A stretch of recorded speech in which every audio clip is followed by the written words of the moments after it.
студиото со вас Маријан Николовски. Вечерни вести во 9. Добро вечер. Високата представничка за надворешна и безбедносна политика на Европската комисија Каја Калас очекува дека евроинтеграциите за Македонија ќе профункционираат. Премиерот Христијан Мицкоски пак по денешната средба со Калас најави разговори со Бугарија на маргините на НАТО самитот во Хаг, но и со присуство на представници на Европската унија, НАТО и на САД. Европската унија се уште се надева дека Македонија ќе ги исполни превземените обврски за уставните измени. Сепак шефицата на европската дипломатија не ја исклучи можноста да се превземат и други механизми за одблокирање на европската интеграција на земјава, ако планота не успее. Господио Калас, пред 2 недели вие лично од Украина најавивте дека Европската унија има план Б, па дури и план С за европската интеграција на Украина во случај Унгарија да не се откаже од ветото. Минатата недела токму од овде од претседателот на Европскиот совет Антонио Кошта слушнавме дека Европската унија нема ваков план Б за Македонија. Зошто? Како што и за другите случаи кои што ги споменавте, ние се фокусираме на план А и се обидуваме планот А да профункционира, затоа што кога се префрлате кон план Б, тогаш план А излегува од игра. Може би ви звучам како да зборувам шифрирано, но сакам да ви кажам дека си уште се надеваме дека планот А ќе профункционира и ќе биде успешен. Работиме кон тоа, доколку не, тогаш ќе поминеме кон следната фаза. Калас ги пофали напорите на Македонија за спроведување на реформската агенда и порача дека земјата природно и припаѓа на Европската унија. Македонија не се откажува од европскиот пат и покрај тоа што е уморна од децениските блокади, порача и премиерот Мицкоски. Можност за придвижување на диалогот со Бугарија, најави на можна средба помеѓу претседателите на двете држави Селјановски и Радев на маргините на НАТО самитот кон крајот на јуни во Хаг со присуство на високи меѓународни представници. Тоа би била одлична можност да има билатерална средба, на која што средба би присуствувала и претседателката на Европската комисија, господјата Урсула фон дер Лајен, претседателот на Европскиот совет, господинот Антонио Кошта, нормално високата представничка за надворешна и безбедносна политика, Каја Калас.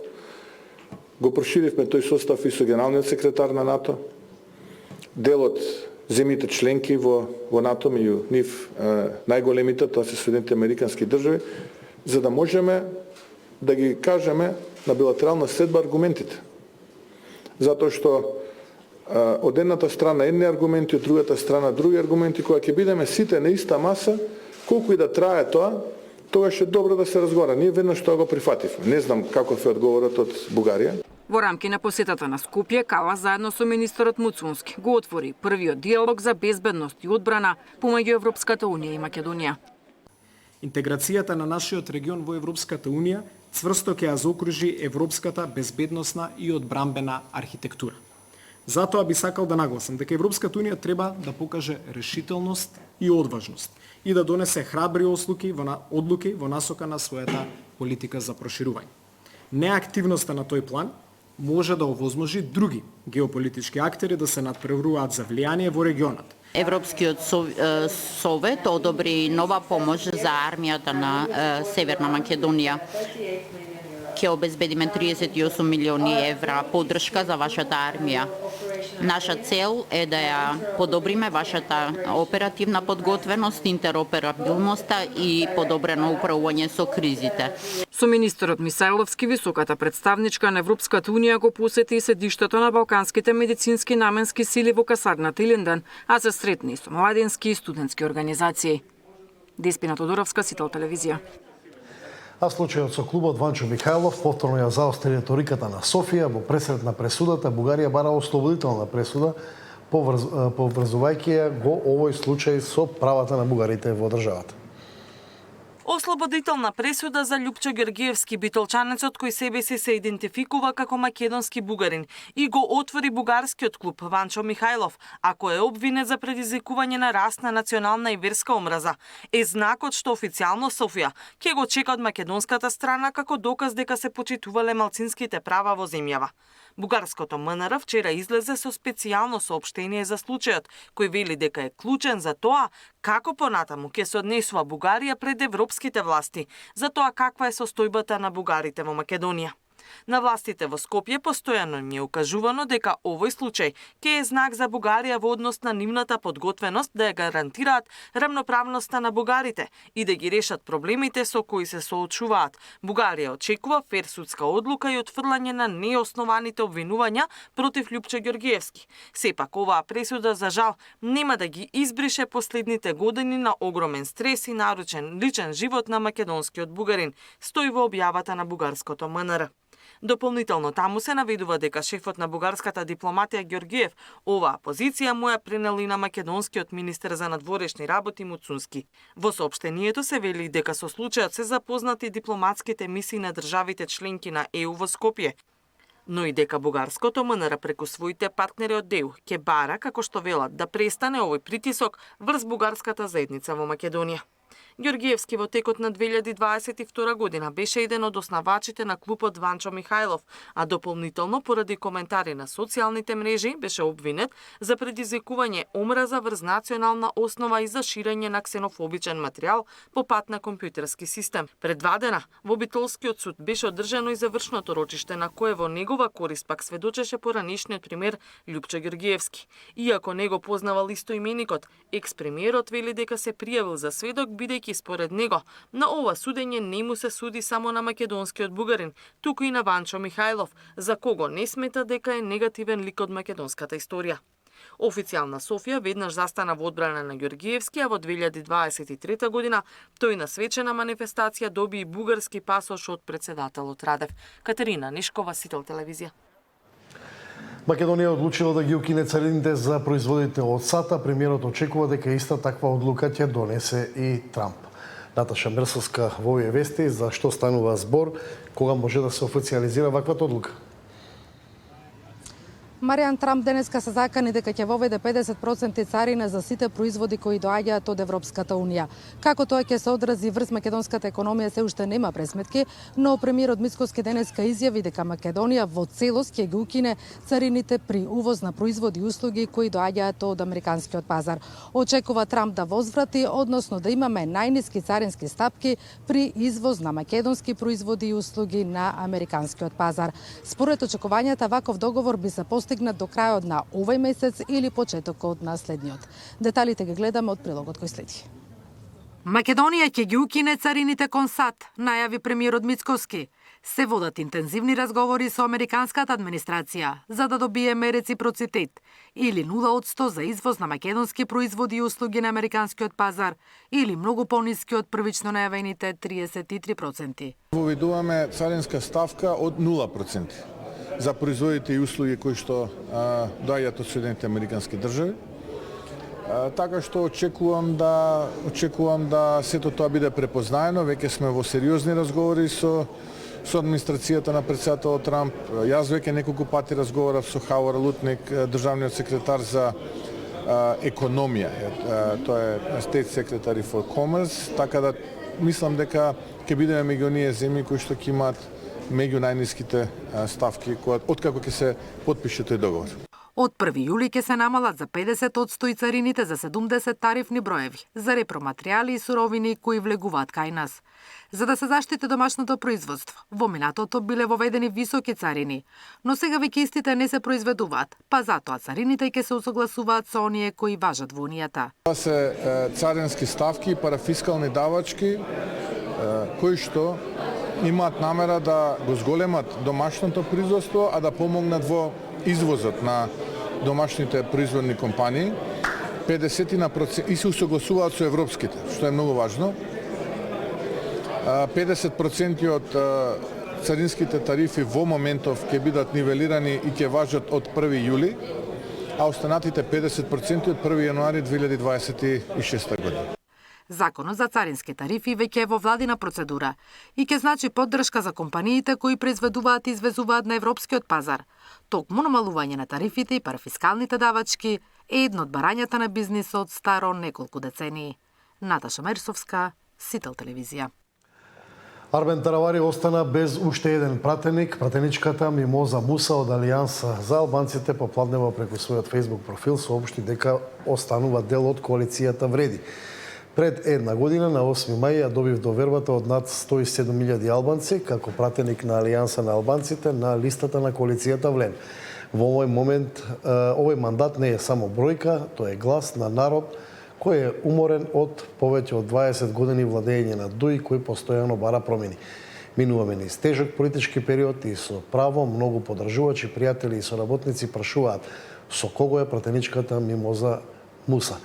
Напиша Муса, посочувајќи дека нема да ја изневери довербата од гласачите. Претходно вице-премиерот за добро владење Армен Фетај и пратеникот Сулемани исто така соопштија дека го напуштаат Арбен Таравари.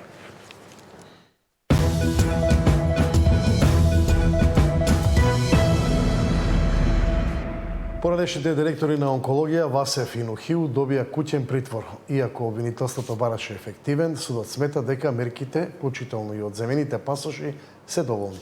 Тие заедно со уште тројца онколози се товарат за злоупотреба на службената положба и несовесно лекување. Поранешните директори на онкологија обвинети за злоупотреба на положбата и несовесно лекување одат во домашен притвор. Обвинителството бараше Васев и Нухи да добијат ефективен притвор, но судот не го прифати предлогот. Кривичниот совет при Основниот кривичен суд, постапувајќи по предлог на ОЈО Скопје за определување мерки за обезбедување присуство против две лица, доставен до судот заедно со обвинителен акт по одржана седница, донесе решение со кој на обвинетите им се определува мерка куќен притвор, а останува во сила и мерката одземање на патна исправа. Обвинителството побарало притвор зашто смета дека Васев и Нухи може да побегнат, се соочувале со долгогодишна затворска казна, а предизвикале и голема финансиска штета. На обвинетите им се ставаат на товар повеќе кривични дела за кои се запретени високи затворски казни, а последицата од сторените кривични дела опфаќа и нанесување на значителна имотна штета на буџетот на Република Македонија, што може да влијае врз мотивот на обвинетите да се дадат во бегство. Васев и Нухи заедно со уште тројца онколози од вчера се обвинети во случајот онкологија. Давале несоодветна терапија, а дел од пациентите и воопшто не ја добивале. Со присвојувањето на лекови го оштетили и државниот буџет за сума од над 35 милиони евра. Зоран Јаневски, Сител телевизија. Први случај на мајмунски сипаници регистрирани во Македонија, двајца скопјани се заразени без меѓусебна поврзаност и без патување надвор од државата. Кај двајца мажи од Скопје на 40 и 44 годишна возраст, лабораториски во Институтот за јавно здравје потврдени се мајмунски сипаници. Не се работи за поврзани случаи. Според првичните информации од епидемиолошката анкета, тие кажале дека не се познавале и не патувале надвор од државата. Поради кожно заболување вчера и двајцата, но во различно време се јавиле на преглед на кожната клиника. Земените примероци од делот на гениталиите во трите посебни анализи на институтот покажале присуство на вирусот на мајмунски сипаници, а негативни биле тестовите за ХИВ, сифилис и херпеси, кои ги побарал дерматовенерологот. Примероците денеска ќе бидат испратени и во Холандија за дополнителни испитувања. Каде што ќе ни се потврди подтипот на, тоест ќе се секвенционира подтипот на мајмунските сипаници, бидејќи има повеќе подтипови, да ни кажат точно за кој подтип се работи, а и воедно да ни помогнат понатака во понатамошните акти и дејанија. 40-годишниот пациент уште синоќа по препорака на ИЈАЗ се јавил на преглед на инфективна каде е хоспитализиран, но според директорот тој бил во добра состојба и немал клиничка слика за мајмунски сипаници, но поради позитивниот лабораториски тест задржан е за понатамошно следење. Пациентот прифати да биде хоспитализиран, е во добра општа здравствена состојба, дури не прашува зошто е задржан, но заради тоа да биде обсервиран и да биде под наше наблюдување и да се направат дополнителни исследувања. Друг пациент немате? Вториот пациент? Вториот пациент не се појавил. Таа информација го имаме потврдено од Институтот за јавно здравје, дека кај двајца пациенти е тоа потврдено, но втор пациент кај нас не е јавен за преглед и хоспитализација. Од Институтот за јавно здравје информираа дека епидемиолошките анкети се во тек, стапиле во контакт со дел од членовите на фамилиите, но тие немале никакви симптоми. Во моментов нема потреба да се земаат материјали за испитување, бидејќи немаат никакви симптоми на заболувањето. Се следи нивната здравствена состојба и при развивање на први симптоми кај тие луѓе ќе бидат земени соодветни материјали за испитување. Иако станува збор за вирусно заболување, потребен е подолготраен близок контакт за да се пренесе. Заменик министерот за здравство апелираше дека нема простор за паника, иако првпат се регистрира кај нас, постоеле протоколи за третман. Не треба да постои паника во македонската јавност, затоа што иако станува збор за заразно заболување, сепак не се пренесува толку брзо како другите заразни заболувања и сакам да уверам македонската јавност дека системот функционира во целост, од почетокот па се до крај. Вирусот на мајмунски сипаници најмногу е распространет во Централна Африка, но регистриран е во повеќе од 40 држави во Европа. Покрај осипот на кожата, други карактеристични симптоми се висока температура, болка во мускулите и омалаксаност. Периодот на инкубација е од 2 до 4 недели, а смртност е од 3 до 6%. Лек за болеста не постои, се третира со симптоматска терапија. По лабораториската потврда за 2 случаи во Македонија, попладнево заседава и Комисијата за заразни болести. Александар Динев, Сител телевизија. Тука е крајот на вести, следете се во 20.